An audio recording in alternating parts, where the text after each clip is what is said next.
اعوذ باللہ من الشیطان الرجیم بسم اللہ الرحمن الرحیم۔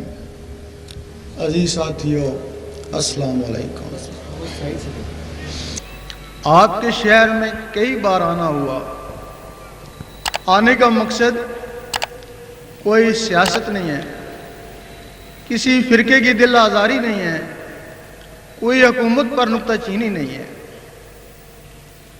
ہر گھر میں، ہر محلے میں کچھ دل والے ہوتے ہیں، ان دل والوں کو نکالنا مقصد ہے، اور دل کی آواز دلوں تک پہنچانا مقصود۔ حضرت علی رضی اللہ تعالیٰ فرماتے ہیں کہ تیرے اندر ایک جہان مند ہے، لیکن تجھے اس کی خبر نہیں۔ وہ جہان کیا ہے؟ تم سمجھتے ہو کہ یہ گوشت کا لوتھڑا ہے۔ یہ گوشت کا لوتھڑا جانوروں میں بھی ہوتا ہے، تو پھر وہ جہان کیا ہے؟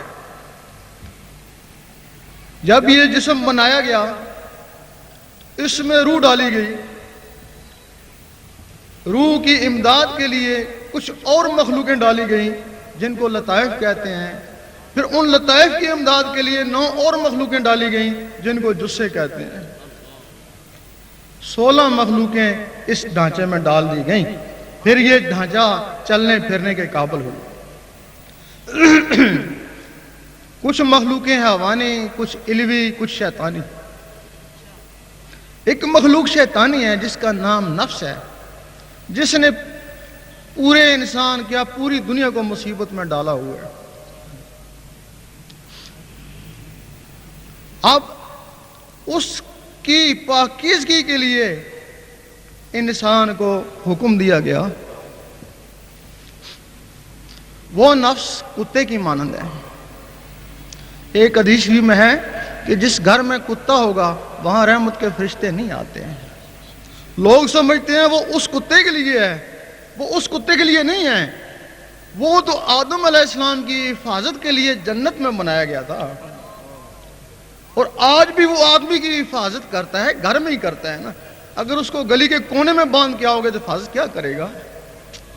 وہ اس کتے کے لیے نہیں ہے۔ یہ جو انسان کے اندر کتا ہے، یہ اس کے لیے ہے۔ انسان ناپاک نہیں تھا، مٹی سے بنایا گیا، مٹی ناپاک نہیں ہے۔ وہ جو کتا اس کے اندر آیا تب وہ ناپاک ہوا۔ جب تک اس کو پاک نہیں کریں گے خلاصی نہیں ہوگی۔ حدیث شریف میں ہے کہ کچھ لوگ قرآن مجید پڑھتے ہیں، وہ ان کے اوپر لعنت کرتا ہے۔ بھئی کیوں لعنت کرتا ہے؟ ان کے اندر کتے ہیں، جس کے اندر کتا ہے وہ ناپاک ہے۔ مجدد صاحب فرماتے ہیں کہ مبتدی کو چاہیے کہ پہلے ذکر اللہ کرے۔ قرآن مجید ان لوگوں کے پڑھنے کے قابل نہیں ہے جن کے نفس کتے ہیں۔ فرماتے ہیں کہ پہلے ذکر کرے، اپنے نفس کو پاک کرے، اور جب نفس پاک ہو جائے پھر قرآن مجید کو ہاتھ لگائے۔ اس وقت ایک لمحہ کا فکریہ، ایک لمحہ فکریہ 1000 سال کی عبادت سے بہتر ہے۔ اب وہ نفس پاک کیسے ہوتا ہے؟ لوگ کہتے ہیں اللہ عبادت سے ملتا ہے، ہم کہتے ہیں بالکل غلط ہے۔ اللہ عبادت سے نہیں ملتا ہے۔ اگر عبادت سے ملنا ہوتا تو سب کو ملتا نا، ہر عابد کو ملتا ہے۔ اللہ دل سے ملتا ہے۔ عبادت دل کو صاف کرنے کا ذریعہ ہے اور نفس کو پاک کرنے کا ذریعہ ہے۔ اگر آپ عبادت سے دل کو صاف نہیں کر سکتے، نفس کو پاک نہیں کر سکتے، آپ رب کو پا نہیں سکتے۔ اب وہ جو نفس ہے تمہارے اندر، وہ پاک کیسے ہوگا؟ جو تمہارے اندر 7 مخلوقیں ہیں، وہ 7 مخلوقیں اللہ کا ذکر کرتی ہیں اگر ان کو کرایا جائے تو۔ بھائی مخلوق جو ہیں، جس طرح جن فرشتے ہیں اس طرح وہ مخلوق ہیں۔ سب سے پہلے قلب کا ذکر سیکھنا پڑتا ہے، پھر روح کا، پھر سری کا، پھر خفی کا، پھر اخفا کا، پھر انا کا۔ جب یہ سارے ذکر اندر جاری ہو جاتے ہیں، وہ جو نفس ہے اس کی غذا سانس کے ذریعے یا خوراک کے ذریعے نار اندر جاتی ہے۔ اب جب نار اندر جاتی ہے اور جو اندر اللہ اللہ ہو رہی ہے، اس کی نور کی گرمی سے وہ نار جل جاتی ہے۔ اب اس نفس تک غذا نہیں پہنچتی، جب غذا نہیں پہنچتی تو اس کو بھوک لگتی ہے۔ کوئی نفس تو سرکش ہیں، وہ نور کی غذا نہیں لیتے مر جاتے ہیں، اور کوئی نفس ان اپنے ہمسایہ مخلوقوں کو کہتے ہیں کہ ہمیں کچھ خوراک دو جینے کے لیے، یہ پھر انہیں نور دیتے ہیں۔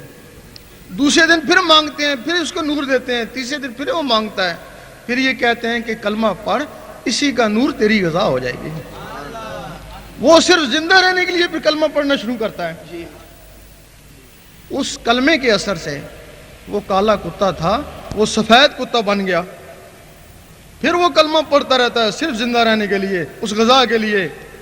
پھر اس کی شکل بیل کی طرح ہو جاتی ہے، پھر کلمہ پڑھتا رہتا ہے، پھر کلمے کے اثر سے اس کی شکل بکرے کی طرح ہو جاتی ہے، پھر کلمہ پڑھتا رہتا ہے، پھر اس کی شکل اسی انسان کی طرح ہو جاتی ہے۔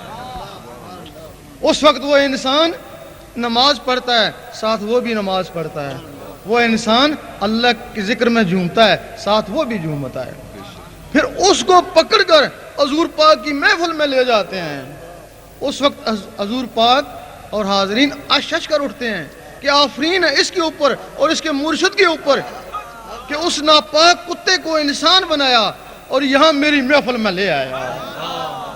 اس وقت اس کو کوئی مرتبہ ارشاد ہو جاتا ہے۔ اب ادھر اس کے ذریعے ادھر رسائی ہوگی، عبادت تو یہ ہے نا۔ ادھر پھر قلب، جب قلب اللہ اللہ کرنا شروع کر دیتا ہے تو اللہ اللہ سے اس کی صفائی ہونا شروع ہو جاتی ہے۔ حدیث شریف میں ہے کہ ہر چیز کو صاف کرنے کے لیے کوئی نہ کوئی ہتھیار، دل کو صاف کرنے کے لیے ذکر اللہ۔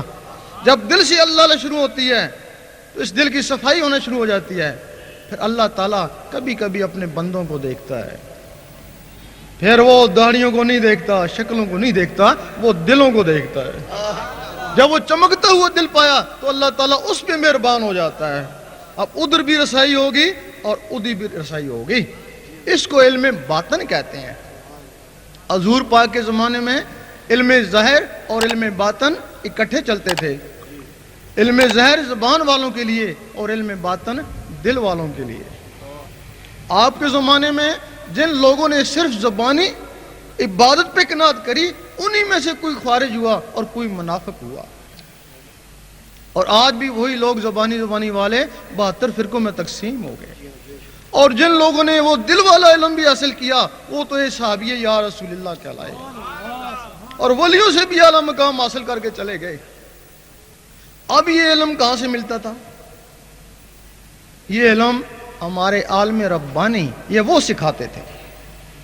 پہلے وہ شریعت سکھاتے ہیں، زبان والے علم کو شریعت بولتے ہیں اور اس دل والے علم کو طریقت بولتے ہیں۔ پہلے وہ شریعت سکھاتے ہیں، اس کے بعد پھر دل والا علم سکھاتے ہیں۔ لیکن عالم ربانی جب چلے گئے، پھر پیچھے دوسرے عالم زبانی رہ گئے۔ انہوں نے کہا کہ جو کچھ ہے شریعت میں ہے، اس سے آگے کچھ نہیں ہے۔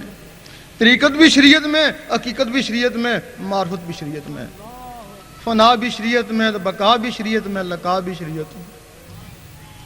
اور ہم کہتے ہیں اگر یہ سب کچھ شریعت میں ہے تو غوث پاک نے بھی شریعت سیکھی تھی، وہ جنگلوں میں کیوں گئے تھے؟